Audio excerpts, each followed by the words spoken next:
Hello, everyone, and welcome to Acadia's webinar today. We're going to go ahead and get started right now. Thank you all for joining. My name is Delaney Bach. I'm a digital marketing specialist here at Acadia, and I will be facilitating our presentation today. Before we begin, I'd like to go over a few housekeeping items. You may have noticed that your mic has been muted, but of course we do want to hear from you. So if you have a question at any point throughout the presentation, please leave it in the Q&A panel that you can find in the bar located across the bottom of your screen. If we don't answer your question in our main discussion, we will address it in our Q&A portion at the end of the webinar, or we'll follow up with you afterwards. All right, so with that said, let me introduce our presenters today. First, we have Marge Murphy. Marge is an engineer and entrepreneur with a passion for helping clients work through their sales processes to align their efforts, ultimately allowing companies to drive business and revenue. We also have Mike Murphy. Mike has a mixed background in engineering, sales, and marketing, allowing him to successfully advise our clients since he's been in their shoes. All right, so since our audience is mostly in the B2B space, let's take a moment to get some perspective on this space compared to business to consumer. As we are all aware, a B2B purchase is a complex journey. So decisions are focused on proof of ROI and efficiency and are usually driven by logic. The research phase is extended with buyers wanting to learn and fully understand your product or service so that they can make well-informed decisions. Rather than making a purchase directly, there are typically various people involved, like salespeople, account managers, purchasing agents, and other decision makers. And of course, decisions are usually made with longevity in mind, as opposed to consumer products where consumers aren't necessarily looking for something long-term. With so many steps involved, it can be very easy to lose a client in the process by not staying relevant, selling too much and educating too little, or just plain dropping the ball because one of your salespeople left the organization. Due to the complexity of a B2B purchase, it is all the more important for us to evaluate how our internal teams are managing the buyer's journey. If they are well organized, your buyer's experience will turn more leads into customers. Therefore, our goal for this webinar today is to explore and define what constitutes your client-facing teams and how they are organized, what their roles and expectations are, how efficient their communication and handoffs are, and what adjustments can be considered to better align the team and close the gaps. With that said, I will ask Marge to get us started. Well, thank you, Delaney. I really appreciate that. Let's take a step back for a minute and get some perspective. Let's take a look at this little journey here. And back in 1990, email was just being introduced to the general public, and digital communication was really in its infancy. Well, fast forward to 2020, we are in the midst of a digital transformation, and it is here to stay. It's not going anywhere.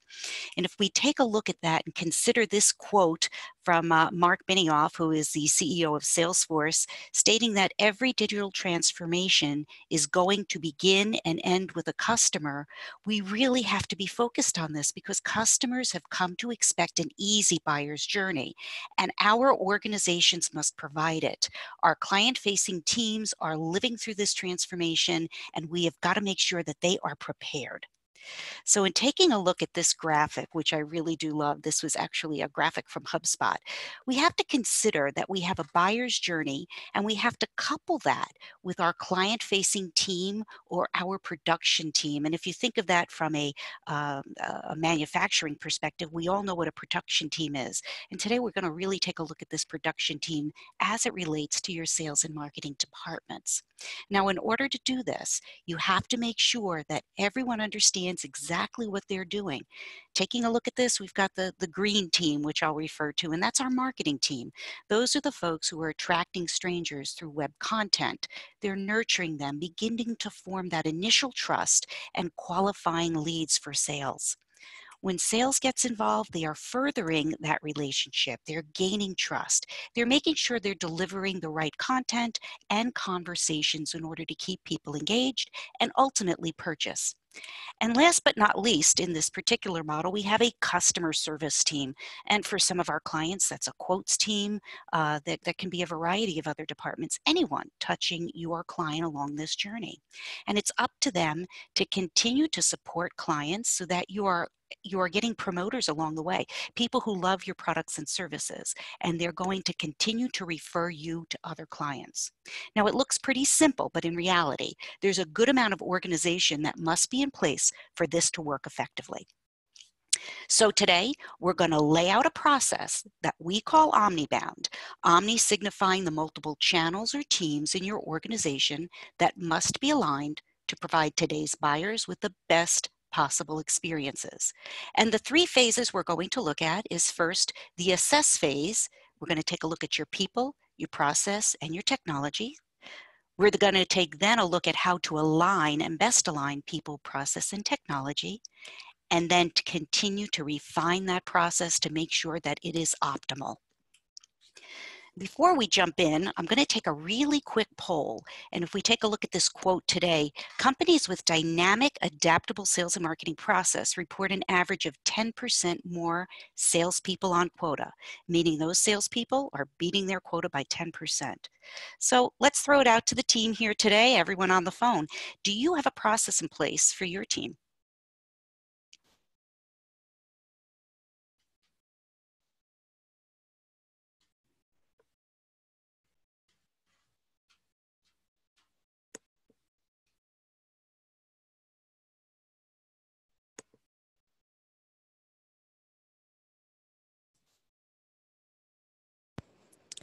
All right, thank you, Marge. It looks like we have a good spread here.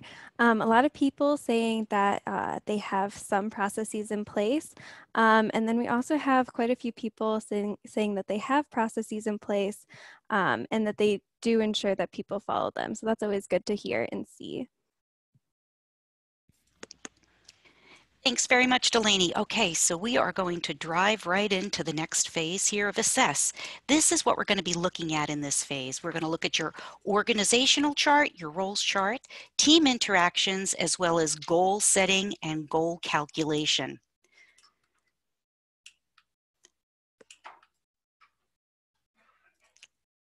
So this is a typical sales and marketing organizational chart. And again, this is just to give you an idea of what this looks like. Very typical for many of our clients. We have a vice president of sales and marketing, and we could have regional sales managers along with sales reps. And also reporting to that vice president could be a marketing manager. And then under him or her, we could have content specialists, SEO analysts, social media folks. We all know today in the world of marketing, there are many, many different skills that we need. In addition to this, we also might have to couple a quotes department and a customer service department in along with this team.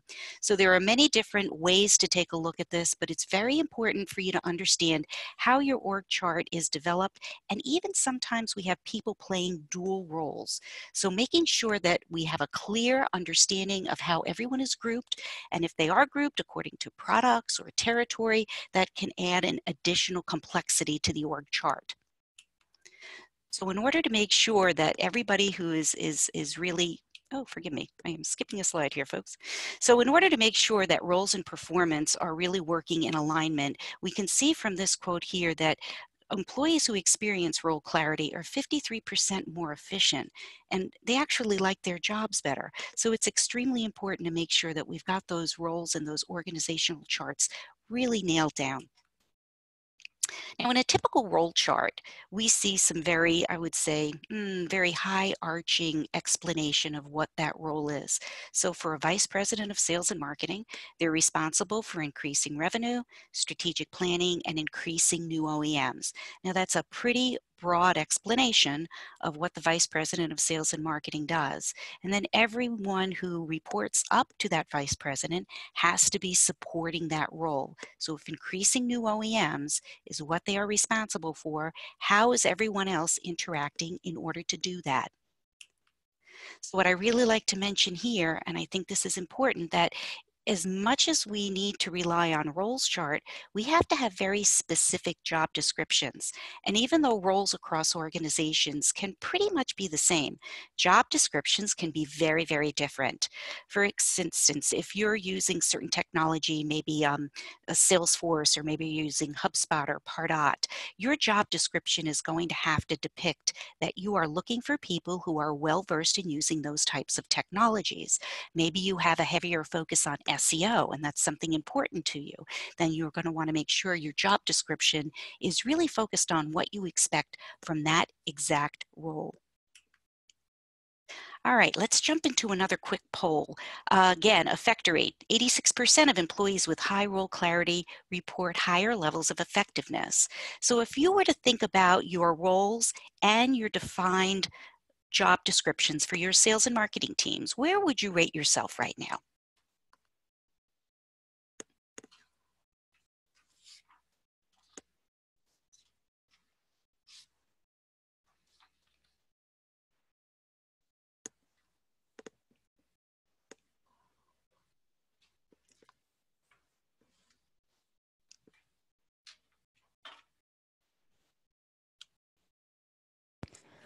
All right, so it looks like a lot of people do have defined roles, but they aren't necessarily following those.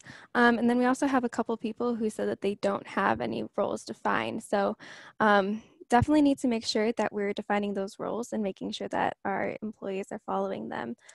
So I'll let you take it from there, Marge.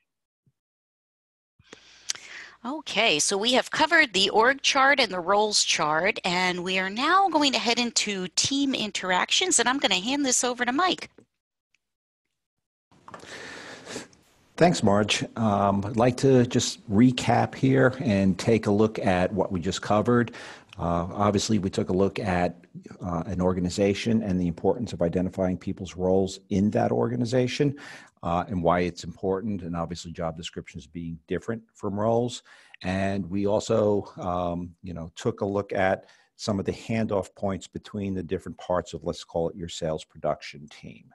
So what's important now is to take a look, to take a look at how your team interacts. We're going to cover team interactions followed by a little bit of goal setting for your teams. So if we take a look at team interactions, you'll have your marketing team, for example, and with respect to your marketing team, there are things that marketing is responsible for doing. So for example, the big thing that they're responsible for is to generate leads. Well, generate leads from how? Many different ways of doing it, through digital content generation, through trade shows, through a lot of different vehicles that marketing is responsible for bringing those opportunities into the organization.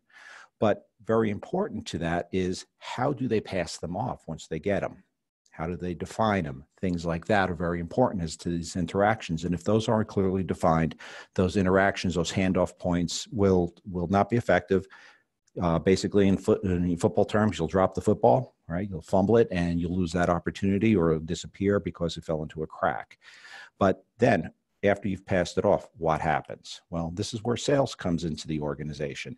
So if we take a look at sales, how does sales contact these leads? What is their process by which they contact these leads?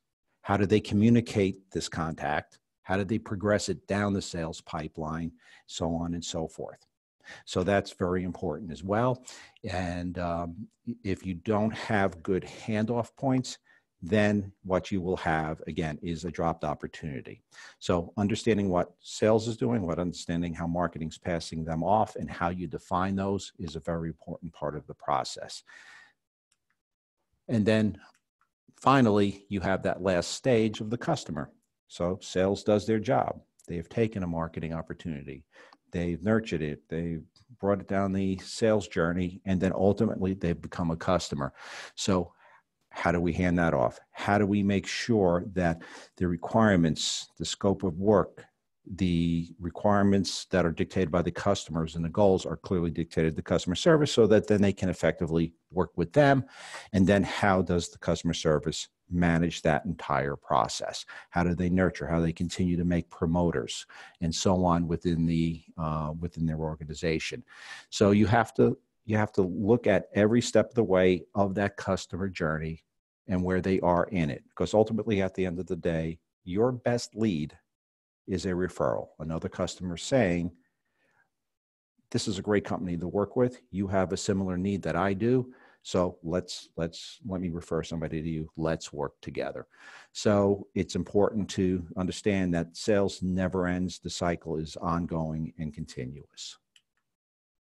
So then what do we have? We have 3 different areas of your organization that have shared tasks. So one of the tasks is communication amongst the teams, understanding that what they're doing is ultimately working towards a common goal. So what's the organizational goal? If every department has their own goals and those goals don't roll up to the overall organization, obviously then you're going to have another potential for a disconnect. Additionally, understanding which team handles what part of the sales process. Does sales come in at the right time? Does marketing hand it off at the right time? It sometimes can be a case where you hand it off at the wrong time. It's not defined well. It's not qualified enough. So what that then does is lead you down the journey of what's a qualified lead, marketing qualified lead or a sales qualified lead.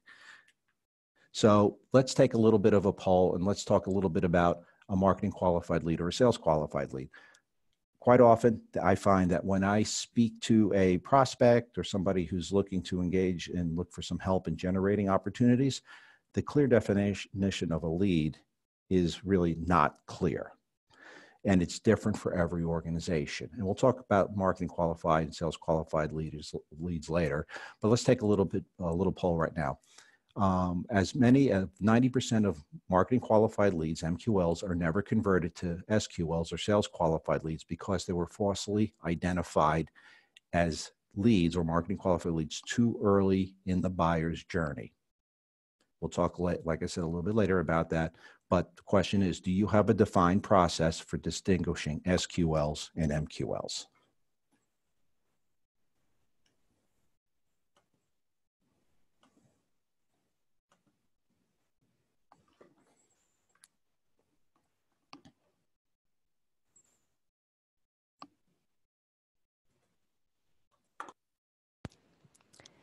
All right, so it looks like we actually have quite a bit of people who said that they do not have a defined process for distinguishing between sales qualified and marketing qualified leads. It's definitely a really important part of the process.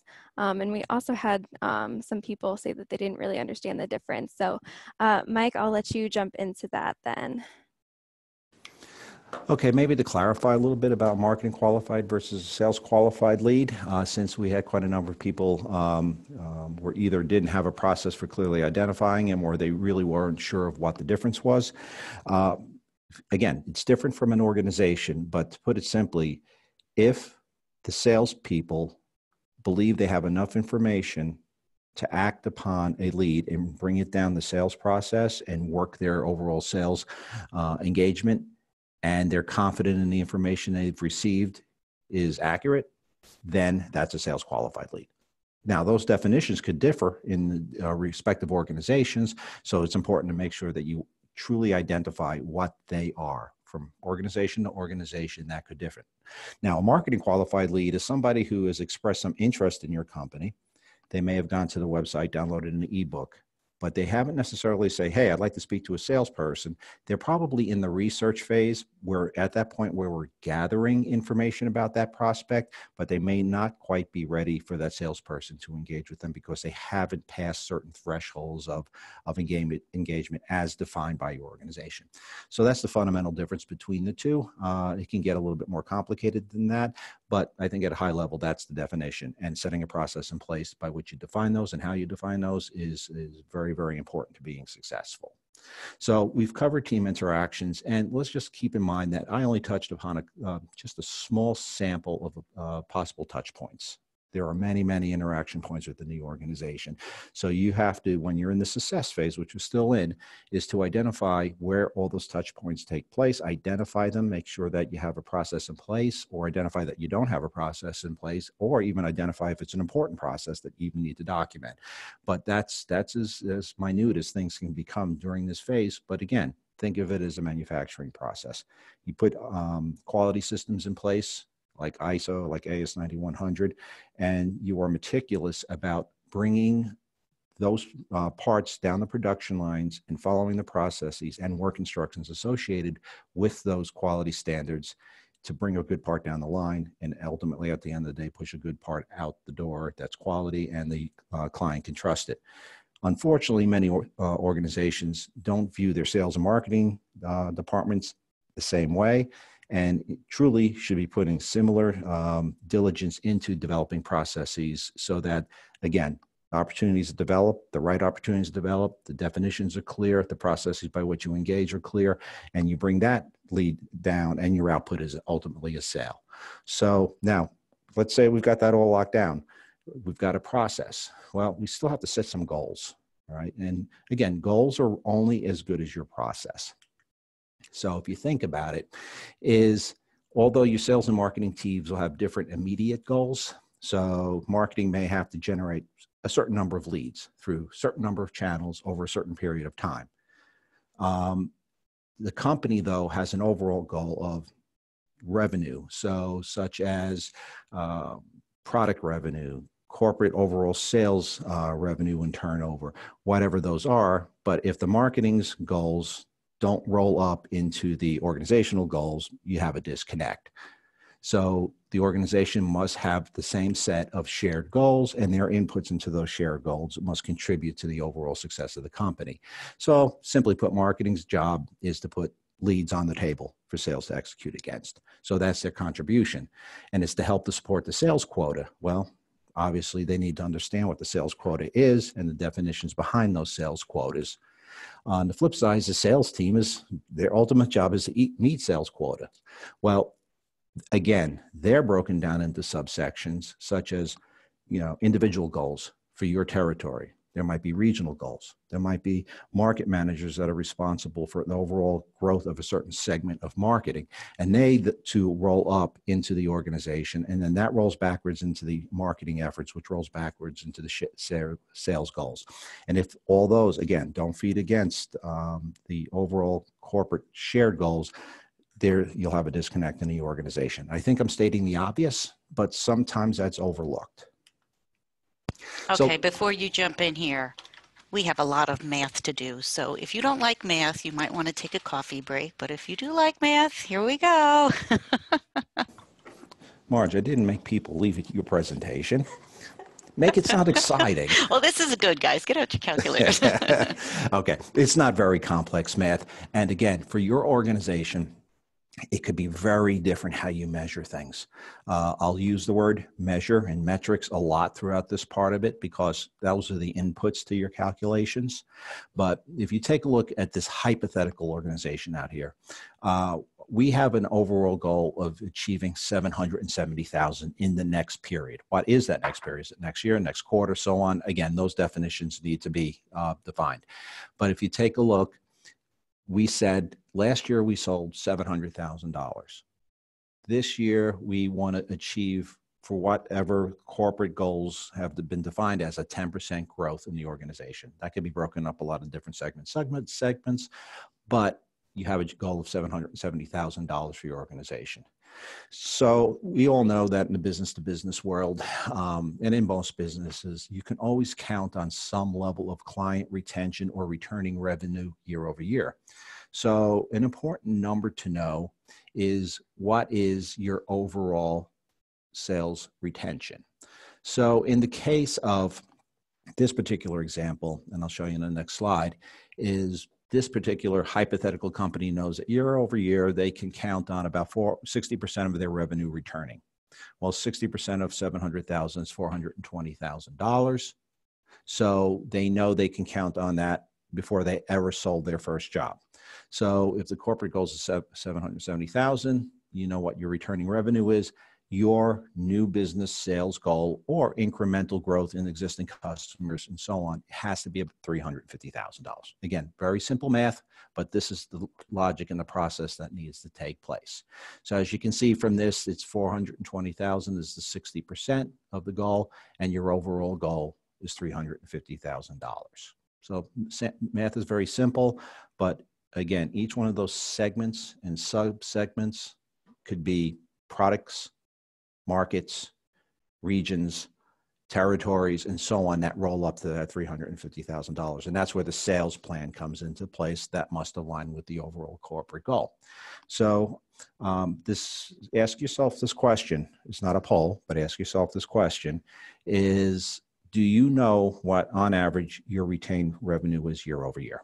It's an important number. So if you don't know that, you probably could figure it out just by going back in historical numbers and taking a look where you started the year and ended the year over year for, a period of the last 3 years, for example. So we've got a number. So how do we calculate how many new clients that we need? So in this particular case, we've calculated that we need 23 new clients. Well, how do we know that? Okay. Well, in this case, this particular customer knows that their first time client, first orders that they receive are $15,000 on average annual value. So that's the number they're using to back calculate how many clients they need. And if they need $350,000 worth of sales at $15,000 each on average, that's 23 new clients. Again, simple math, but that counts new business first time sales. Now, that second year sale of that same client could be $100,000, but you've received a pre-production order and it's only the first of what could potentially be a good long-term client. So you need to understand what your average first-time sale is, or average lifetime value, annual average yearly value, however you measure that, whatever your denominator is in that particular calculation. Again, you could probably figure that out retroactively based upon history. So something you should go back to. Now, we know how many new clients we need. What we need to do is talk about lead sources. Where are we going to get them from? Okay, so I'm not sure if you know where your lead sources come from, and I'll talk about those here in a little bit. But if we take a look, we want to figure out how many new leads we need and where do they come from. So we start with, we know that there are 23 new clients as an organization we're looking to achieve. You need to know what your sales close rate. Well, this is an area that creates a great deal of confusion within an organization, and you'll get 10 different answers if you ask 10 different people is what your sales close rate, if you don't accurately measure it. A lot of times it's based on feel. A lot of times it's based on measuring from the wrong point of entry into the sales journey. So in this particular case, sales close rate is being measured as close from quote. Well, there's hopefully a lot more leads before you get to a quote, but if we're looking at close from quote, this particular organization knows that if they get an opportunity to quote and they have 10 quotes, they'll close 3 deals, get 3 new clients out of every 10 quotes they achieve. So if you back calculate that, that'll tell you that you need 76 new quotes in order to feed the pipeline. So that's getting it to quote, but that's not where this process ends. For example, how many leads do you need to bring in from quote? So when I ask an organization, what's your close rate from lead to sale?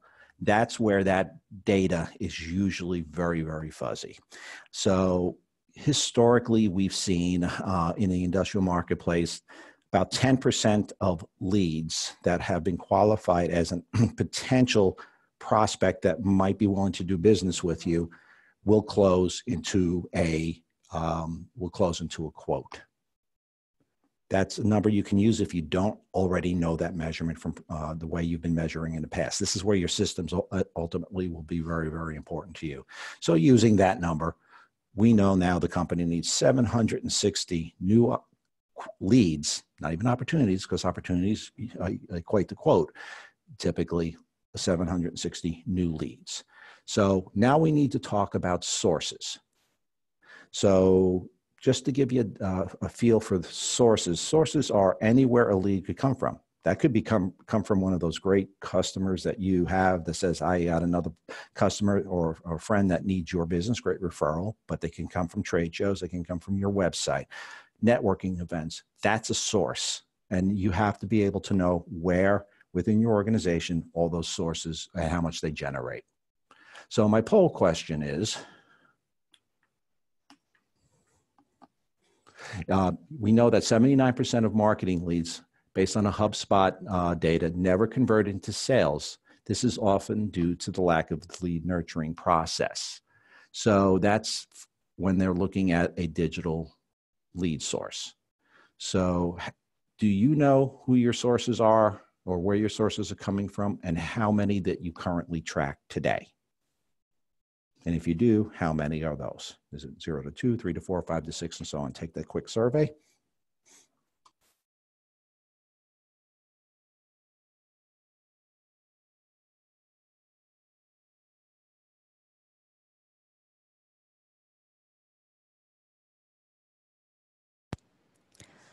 All right, so this is obviously a very varied response. It will depends on how big your company is, what lead sources you work with, and what your goals are for the company.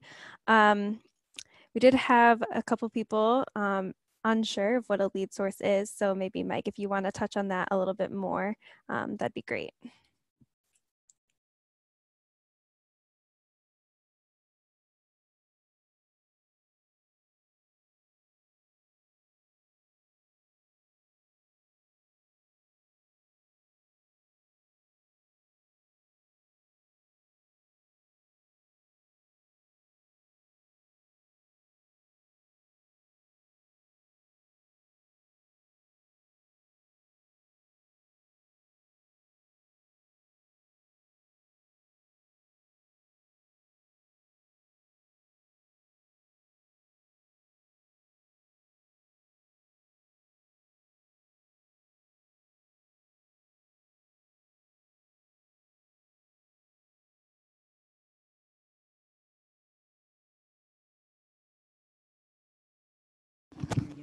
What happened? Oh, I'm sorry. I forgot to unmute myself. So apologize for that. Let me restart. On lead sources, a lead source is any unique or discretely area where you generate a lead. So I use the example of trade shows, referrals, events, networking, things like that. The one good example might be a workshop. You run workshops on a regular basis, and on that workshop takes a very, very specific, discrete effort to generate it. And you may have an initiative that says, I want to generate X amount of leads through workshop efforts, and that might be considered a lead source. So think about things as uniquely discrete sources for leads. So going into that, this particular hypothetical company has identified prospecting, referrals, marketing, and other sources as their respective lead sources. So prospecting for them could be an inside salesperson on the phone prospecting. Prospecting could be digital prospecting. It could be a lot of different types of cold calling and reaching out to the marketplace, targeting segments, industries, titles that might make the most sense. Referrals, those are pretty obvious. That's relationship building and so on, or people who refer you to another person.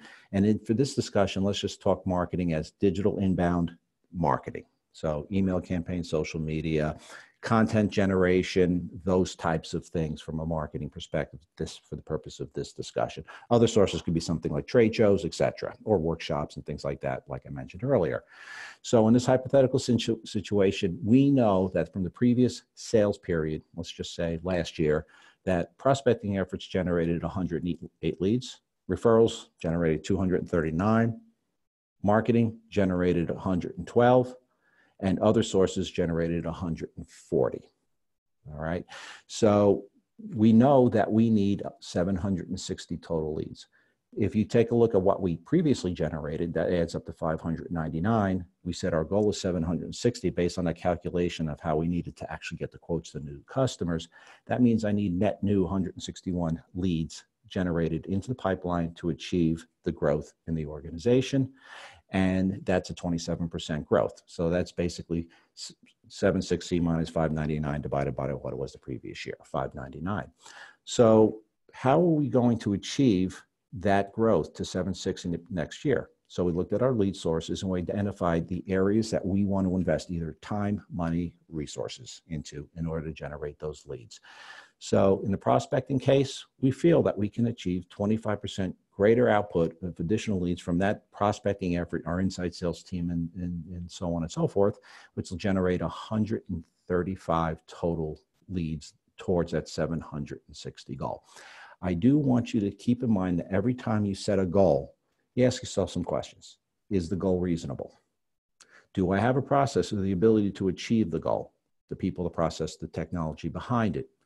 Is there buy-off within the organization and from those teams that they can achieve those goals? Throwing numbers out for the sake of throwing numbers out without addressing those questions, you could potentially set yourself up for failure before you even got started. So always ask yourself, are those goals achievable? You've heard SMART goals and things like that. Those are the types of things you have to keep in mind when setting them. Let's look at referrals. We figured flat growth, we're not going to change what we're doing. We'll generate the same we did last year. Marketing, that's where we're going to spend our time, the digital efforts.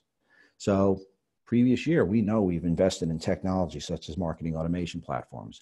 We've invested a great deal of time writing new content. We've built a new website. We've done all those things. We've made those investments. We believe that's where our biggest gains are going to be. We've asked those 3 questions. We believe it's achievable. Everybody's agreed. So that group's going to generate 219 this year. And then from other sources, we nominally can increase up to 168, which could be potentially another trade show or some other networking event or something along those lines. So now we have the goals set for the organization. We understand how the teams interact and how they work together and how they're going to process the goals. So, and all these goals roll up to an overall shared goal for the organization. So if everything's aligned, at the end of the day, you should have success achieving those goals because you have the metrics and the means by which to do it. So, hey, Mike, I want to jump in real quick too. In setting those goals, think about how you're going to report against them, because I think that's very important. You have to have reports that can come back to see the trending, and if you are achieving or not. You don't wait till the end of the year and say, we missed the mark. Be tracking those on a regular basis because that's extremely important. So, Marge, I'm going to toss it off to you. Your timing was good, so there just you go. Hand it off.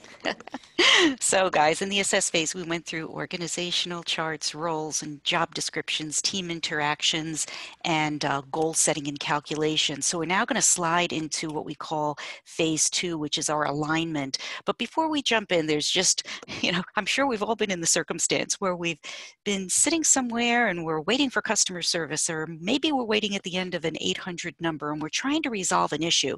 And what has happened to us is we've been bounced from person to person and we've had to retell our tale over and over again, and we're just not quite sure if we're going to get this resolved. And what ends up happening is an extreme amount of frustration. And what we love to do when we get frustrated is to walk back out into the community and say, I'm never going to use that company again. I was on hold forever and I still didn't get my problem resolved. So we do not want this to happen to our customers, and we don't want our teams to be the type of teams that are looked upon as non-customer service oriented. So how do we get there? And I'm going to go back again to this graphic and the sales production team. And in order for them to be well organized and aligned, they have to have a strong foundation that allows for clear communication. And as Mike had mentioned earlier, good transactional handoffs. And this has to be done on one platform of truth, and that would be a technology, something where everyone is able to take a look at the interactions, whether they be in customer service or sales, and know exactly what that issue is so they can resolve it. It's really important in this assess phase that we look at 4 key critical elements, and that is going to be workflows, process, procedures, and technology. And remembering that all of these things have to be integrated and really work together. And this goes back to making sure that the roles are all understood by everybody, job descriptions, and making sure that you have the right team members in the right roles doing the right jobs. So not only do you have the right roles and job descriptions, but you have the right people with the right skills fulfilling those. So again, workflow, process, procedure, and technology are going to be the 4 elements that we're going to jump into now. Before we go in, let's ask a quick question. So 69% of companies had documented repeatable process, but only 4% measured and managed them. So how would you grade your organization when it comes to measuring and managing your process?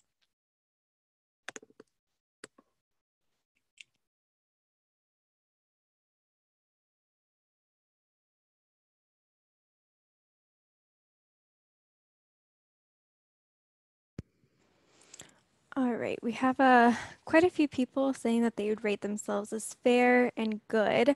So right in the middle, definitely some room to grow, especially with some people saying that they are rated poorly in that. So Marge, if you want to continue talking about the importance of that.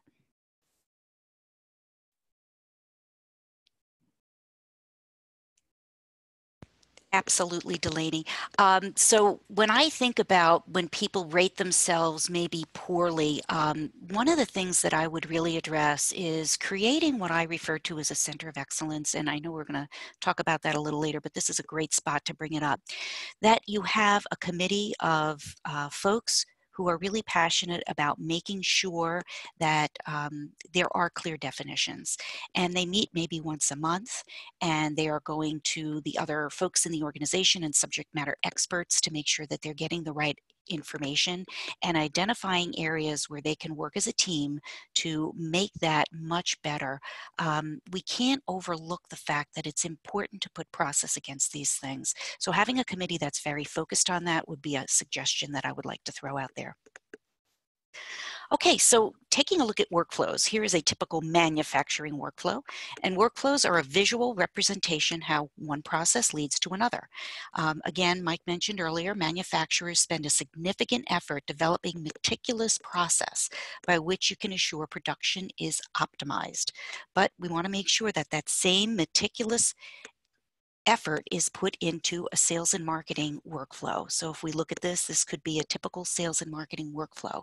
So we're going to jump back to our graphic, and we are going to highlight one specific area, and that's going to be quality leads for sales. Again, one small area of this entire sales production team. So this could be a typical lead process for quality leads to sales. Leads come in. We can either qualify them or disqualify them. If we disqualify them, we're going to take them out of the database. And if we qualify them, we're going to put another process in place. And in this instance, we say after 3 calls with no response, we're going to continue to nurture them. And if we do get a response, we're going to put them into the sales process. So what I want to highlight here is that even though we are talking about one process, it feeds into an additional 2 processes. So take small bites, look at things in small windows and snippets so you can digest them easily, and just know you're going to have several that feed off of one. So if we qualify a lead, we're going to take that next step and say, okay, what are the exact steps we have to follow with a qualified lead? And before I jump into procedure, I want to make sure we're all very clear on understanding the difference between process and procedure, where process is a big picture highlight of what's going on. The procedure is going to be that step-by-step information that's required for the people working to execute, in this instance, a qualified lead. So it's a really deep look at it, not just an overall workflow, but you got to start with the workflow in order to drive to the procedures.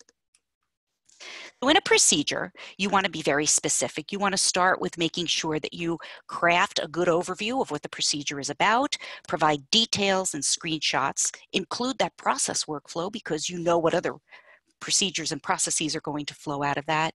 Keep your naming conventions, make sure that people sign off on this, and again, put this somewhere where everybody can find it. I love it when we go put it up in SharePoint and everybody goes, where the heck is that process? I can't find it. So make sure that everyone has access to it and it's easily found by anyone in the organization. This is actually an example of a procedure that, we write procedures all the time, and this is kind of an overview of what one might look like. Your very first page is going to have the sign-off process and revisions, and it's very, very important to make sure you keep your revisions and make sure that you know who is signing off You're going to have a clear overview.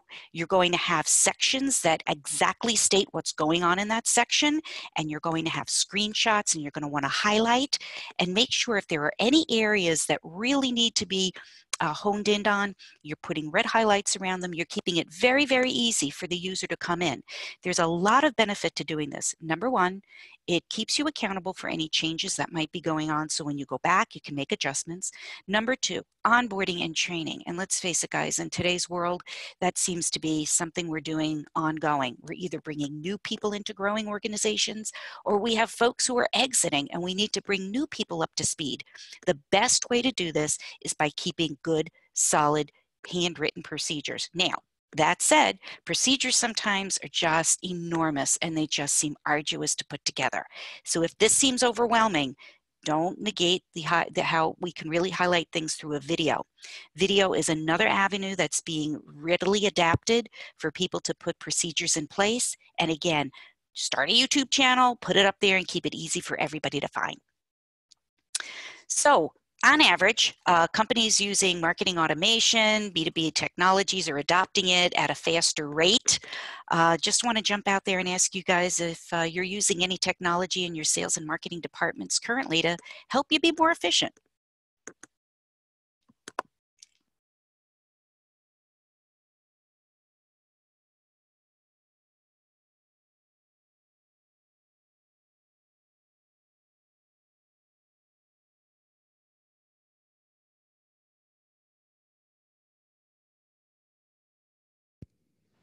All right, well, it looks like most everyone is using a CRM, which is good. And a lot of marketing automation, quoting software, a lot of people still in spreadsheets. Again, Mike's going to touch on this in just a second, but using technology to help you be more efficient is always an effective way to generate revenue and push some leads through your funnel there. So Mike, I'll let you take it away. All right, we only have a couple minutes, so I want to just leave a little bit of time for questions at the end. Is most people view the world through the world of a CRM. When they do have it, they understand what that means and so on. But there's other technologies out there in the marketplace when it comes to measurement, tracking, and understanding how effective your sales and marketing campaigns are.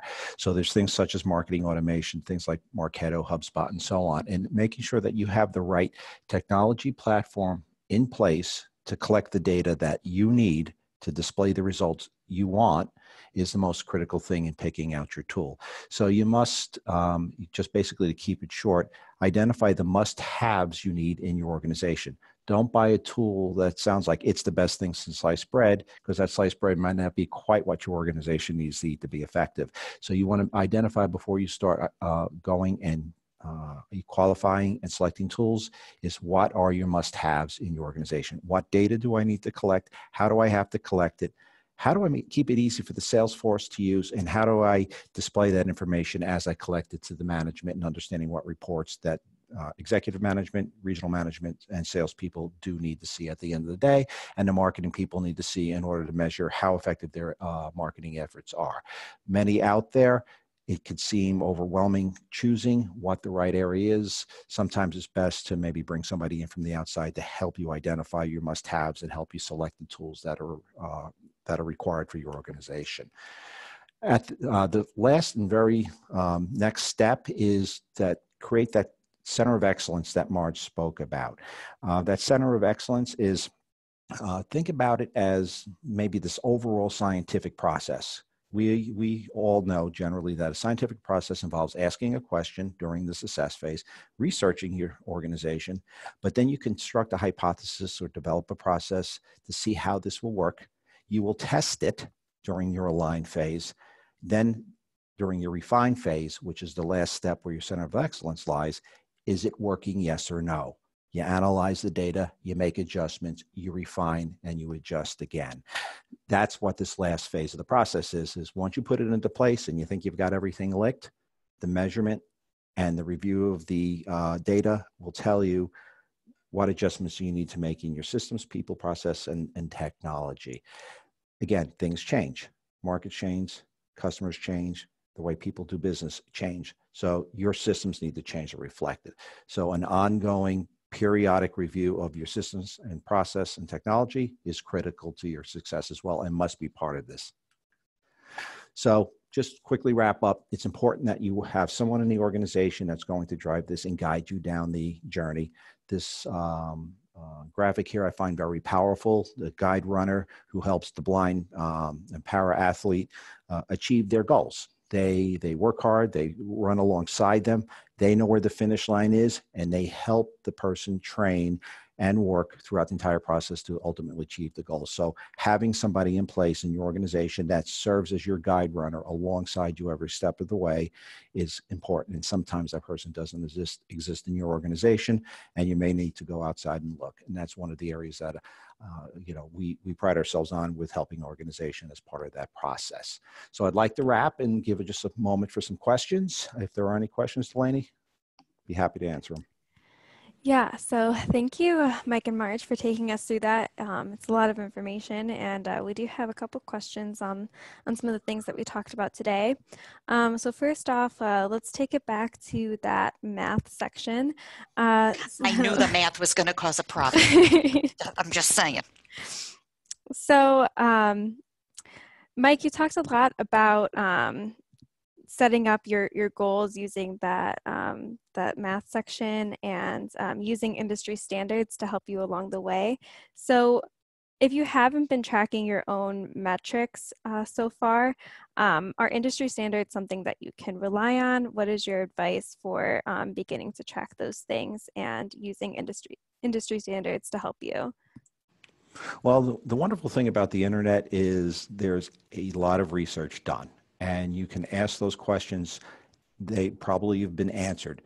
What is the typical closing rate in an industrial marketplace? What's a typical sales lead conversion rate? Ask those types of questions. You'll get a range of answers, and you can use one of those range of answers as a starting point if you do not have real numbers based upon historical measurement that you've had.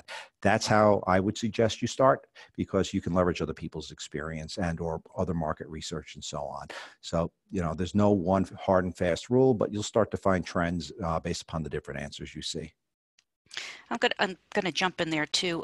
If you have a local regional manufacturing association or association that has that kind of data, they poll their people all the time. You could rely on them to be able to help you with those answers as well. I think, Mike and I both find with the amount of research that we do get some good, accurate information now. But again, any association that's in your industry would be a great source to go to. All right. So, Marge, you talked a lot about creating processes and workflows and procedures for your company. We know how important it is to be able to track that and pass the information down to new employees to maybe entering, so everyone is doing things the same way. So there's a lot involved with that. So what is your advice if you have a lot of procedures that you need to write for getting started doing that? Great question, Delaney. So usually what we do is we put them in categories. So if we have creating a lead, creating an opportunity, creating a quote, and underneath that we kind of whiteboard what are all the things that go on. Now, some of those things are very simple and you don't have to write a process for it. If you're using Salesforce, creating a contact is going to be pretty much the same all along the way. Now, if there are certain fields or things that you are requiring as a mandatory thing to fill out, you want to make mention of that. You don't want to write a process for everything. If you can use the tutorials or the process already written within your specific CRM, absolutely, or even refer to those, create links to those training areas. They've done great work. I don't think there's any CRM out there that hasn't provided some excellent, excellent documentation. But again, starting by writing down all of the things underneath the appropriate categories having to deal with leads, quotes, process, or opportunity. Those are the things that you want to make sure that you have. And then companies, opportunities, and gathering those into segments. And then I would say the next thing that we do is we look at the more complex processes or procedures or workflows. And we start to take a look at those and determine, okay, let's start with those. Let's break them down into a workflow. Once we go through the workflow, we are going to see where another process or procedure is going to be fleshing out. And then we'll have, sub-processes that come out of that. Finding with most of our customers, the quotation process is very complicated for most of them, and it involves a variety of teams. I think the same thing with customer service, because they could be reaching out to engineering, operations, even delivery. When did we send that thing? I got to tell somebody. So those are the areas that we find are most complex, and I would say start with those, get in a room and whiteboard everything, and break it down into small, digestible bits. Don't try to write a process that's 400 pages. Honestly, if we get beyond a process that's about 10 pages, we start to question, do we need to break this out into another process and just connect to that other document? So keep it as simple as you can. Don't overcomplicate it, because people will run away screaming when they see a 52-page document. All right. Well, thank you, Mike and Marge, for addressing those issues. Out of respect for your time, we're going to go ahead and wrap up. Feel free to send us any follow-up questions, though, if a question pops up later. We will be sending out a follow-up email after this presentation with the slides included, and a feedback survey, if you would be so kind to give us some feedback so that we can continue to improve this webinar in the future. So with that, I will wrap it up. Thank you all for joining us. Wait a minute. Are we sending a calculator with that PowerPoint? I don't know. Math was an issue. Hey, thanks everybody.